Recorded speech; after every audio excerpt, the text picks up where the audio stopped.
You know how some things just, well, they stick around in conversation, yeah, long after they're technically gone. Oh, definitely. Yeah. Like comparing current prices to some era back in the day. Exactly. That becomes the benchmark, the reference point for everything now. Yeah, whether or not the comparison even makes sense anymore, it's like a ghost in our collective memory.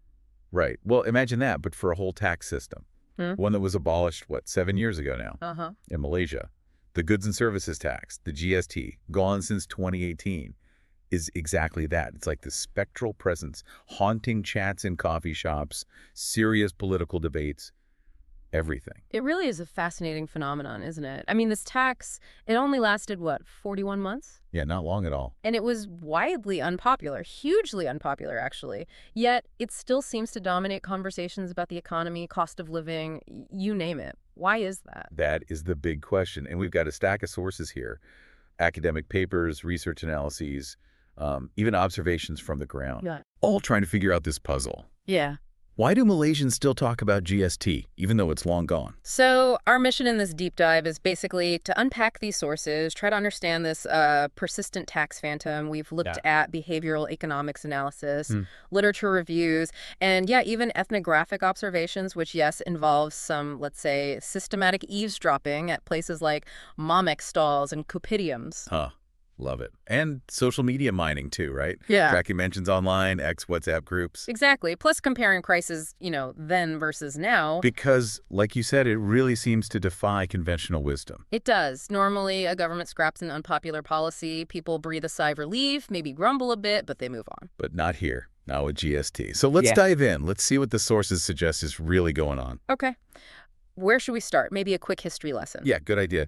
Just briefly, what was the story when GST was actually around? Sure. So it was introduced April 1st, 2015. The rate was set at 6%. And the whole idea was to replace the older sales and services tax, the SST system. And from an economic viewpoint, the sources seem to suggest it was seen as, well, a modernizing step. Generally, yes. Economists often saw it as more efficient, a way to broaden the tax base, increase government revenue significantly. Right. One source we looked at notes, GST brought in about RM 41.2 billion in 2016. Compare that to SST's maybe RM 18 billion. Wow, that's a big difference. Huge. And importantly, it was designed to eliminate that cascading effect of the old SST. The tax-on-tax problem, where tax gets added at multiple stages down the line. Precisely. GST had this mechanism, the input tax credit ITC, where businesses could essentially claim back the tax they paid on their inputs.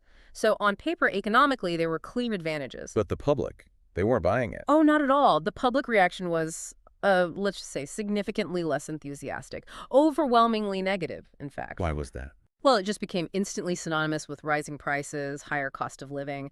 This hit lower income groups, the B40, particularly hard, even though many essential goods were technically zero rated. So the perception was just immediate price hikes. Yeah, and the sources generally agree there wasn't nearly enough public understanding or preparation beforehand. That just fueled the discontent. And that huge public outcry basically turned it into a massive political issue. Massive is the word. One source called it electoral kryptonite. Its abolition in June 2018 wasn't really an economic decision. It was purely political, fulfilling a major election promise. And that's where Malaysia kind of became unique, right? Actually going back from a broad consumption tax like GST to an older system like SST. Exactly. A source points out Malaysia holds the rather unique distinction of being the only country in the world to have implemented GST and then reverted back to SST. Which brings us right back to the core mystery. Why does this tax, disliked, short-lived, gone for 7 years, keep popping up? What's keeping this phantom alive? It's a genuinely fascinating puzzle. One source actually coined a term for it, phantom tax syndrome, PTS. Phantom tax syndrome. Okay, tell me more. It's basically described as like feeling the effects of a tax that isn't there anymore when you're comparing current prices, almost like a phantom limb sensation, but, for your wallet. Huh. Phantom tax syndrome. I like it. So GST time isn't just history. It's become this active reference point. That's exactly it.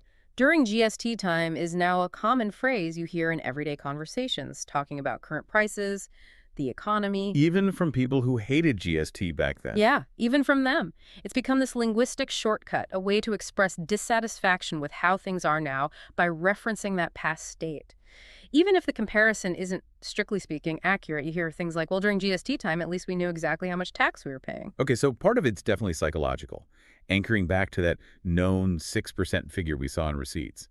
But is it just memory and psychology? Are there actual economic reasons keeping it relevant? Oh, absolutely. The sources are pretty clear that the economic context is crucial here.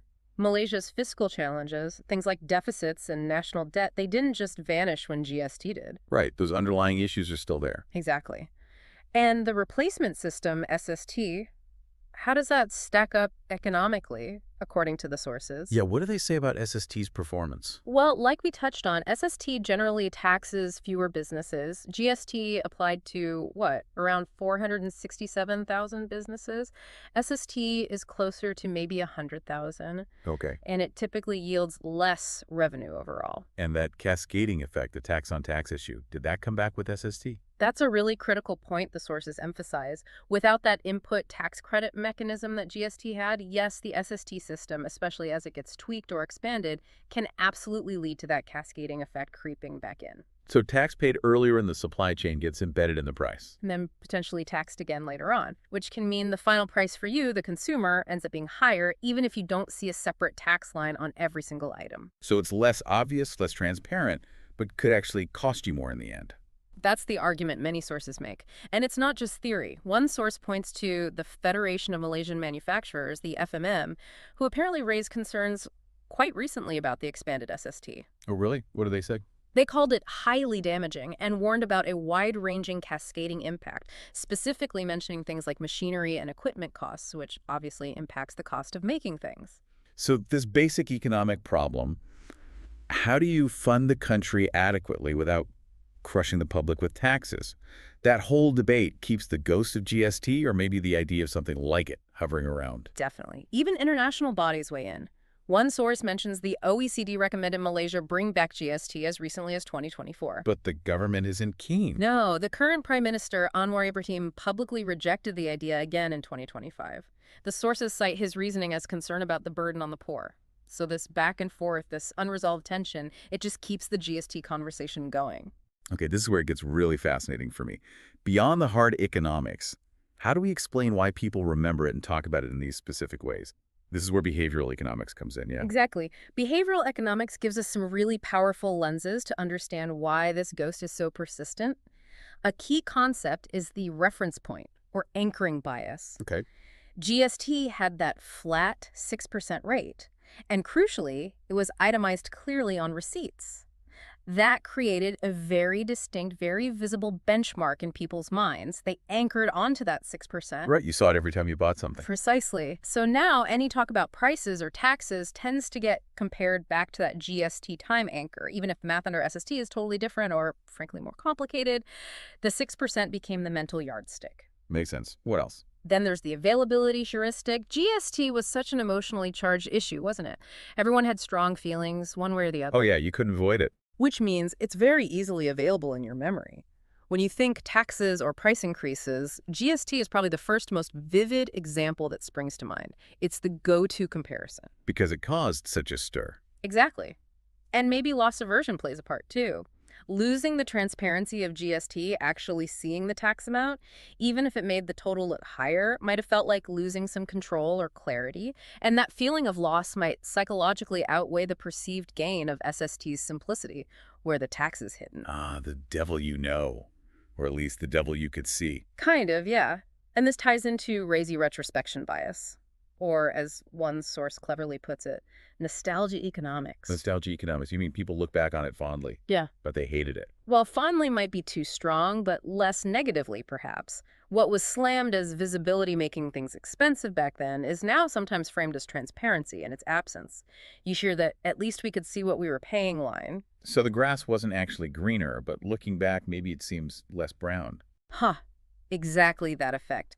And it really highlights what the sources call the transparency paradox. Paradox. How so? GST was transparent, you saw it on the receipt. SST is less visible, often embedded in the price.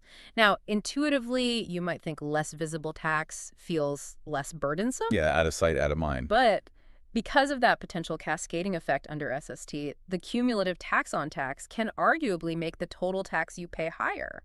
So ironically, the less transparent system, the one where you don't see the tax clearly, could actually hurt your wallet more in the long run. What you don't see can cost you more. Wow.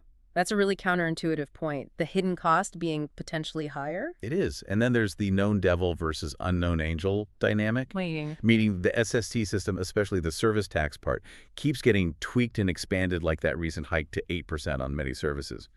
This creates a feeling of instability, uncertainty. Right, you don't know what's coming next. Exactly. So the abolished stable 6% GST, even with all its past baggage, starts to look almost predictable, maybe even comforting compared to a system that feels like it's constantly in flux. So even the constant you hated feels better than confusing changes. For some people, maybe, yeah. And look, for those who actually supported GST's economic logic from day one, the current fiscal situation, the return of cascading concerns under SST, it all provides a perfect I told you so effect. It validates their original position, and that naturally fuels the ongoing debate. Right, they feel vindicated.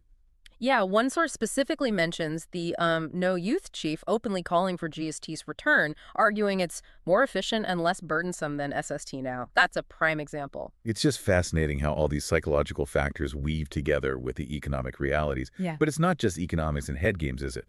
The sources talk about real human impact, the political angle. No, absolutely not. There are definite societal scars left by GST. Yeah. It had tangible impacts, especially on lower-income households, the B40 group. They genuinely felt a heavier relative burden from the cost of living increases, even with zero-rated essentials. The cash aid they received just didn't stretch as far. And small and medium enterprises, SMEs, they also really struggled. Compliance costs, cash flow problems under GST's multi-stage system. It was complex. So they didn't like it either. Well, interestingly, sources note that operationally, many SMEs preferred SST's simplicity, but the broader public perception often focuses on GST's transparency now. These collective experiences, these struggles, they keep the memory alive and potent. And politically, it sounds like GST is still a pretty useful tool for politicians. Oh, absolutely. It's the ultimate political piñata. The opposition uses its ghost to hammer the government on fiscal policy, sometimes arguing for its return. And the government. Well, the government can use the ongoing debate or the memory of its unpopularity to deflect criticism about current economic woes. It's incredibly versatile. A political Swiss Army knife, as one source put it, or maybe even a political meme just constantly remixed for advantage. Right, like that example you mentioned earlier. Yeah, the anecdote about PM Anwar in 2025 contrasting taxing fishermen versus taxing avocados, that's a perfect illustration of using GST, or the rejection of it, to frame a political narrative about protecting the little guy. So it's become a symbol, really, in a bigger story. Exactly. And zooming out even further, some sources suggest this whole persistent phenomenon might reflect something, well, deeper about the national conversation here. A peculiar national penchant for fiscal melodrama, one source called it. Fiscal melodrama. A cultural love for fiscal drama. Seriously. Well, that's the argument. That GST wasn't just dry tax policy, it became a real plot twist in the nation's economic story. A kind of morality play about fairness, competence, who pays. And social media just fanned the flames. Massively, turning complaints about, say, taxed Ted Eric into relatable, everyday drama. Media headlines kept the saga going. It took on a life of its own. And didn't one source have a test for this? The PAC? Mom-Extall test. Yes, the Mom-Extall test. I love this. The basic idea is, if the average person, the uncle at the corner table in the Mom-Extall, can't understand or explain why a new tax policy is actually better than the old GST, then you've got a problem. Then the policy communication has fundamentally failed. They argue that any tax policy that can't survive that kind of grassroots scrutiny probably won't survive electoral scrutiny either. It's a measure of that disconnect between policy wonks and public feeling. That's brilliant. Yeah. It really brings it down to earth. Okay, so let's try and wrap this up. What are the big lessons, the main takeaways from this whole saga of the GST ghost? Okay, well, the sources highlight several key things. First, and maybe foremost, the absolute critical importance of public communication in tax policy. How you sell it matters. Hugely.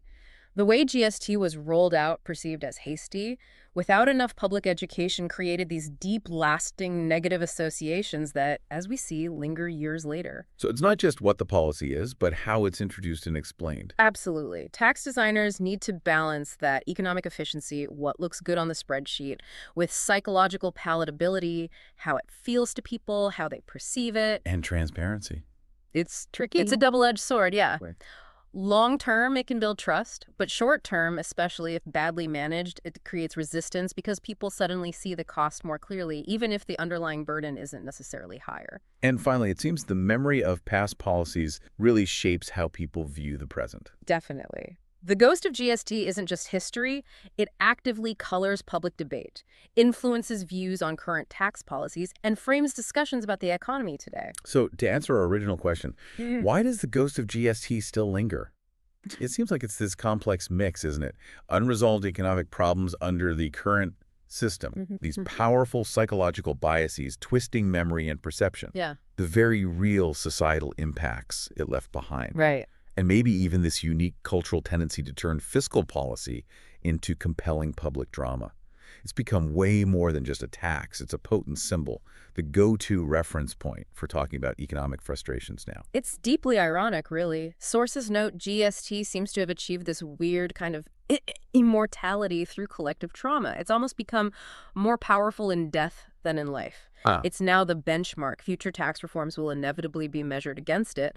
And bizarrely, it's sometimes even positioned as the potential solution to the very problems, like cascading taxes, that its abolition under SST seems to be reintroducing. What a twist.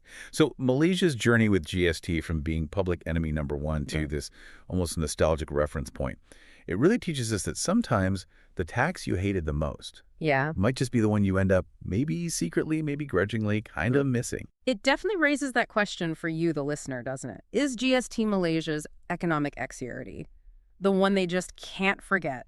Or maybe, just maybe, given the current issues, the one they let get away? And if SST is bringing back those cascading effects GST was designed to kill, does that unintentionally validate the very tax Malaysians fought so hard to get rid of? What does this whole story tell you about how much perception, memory, and just raw emotion can shape economic reality?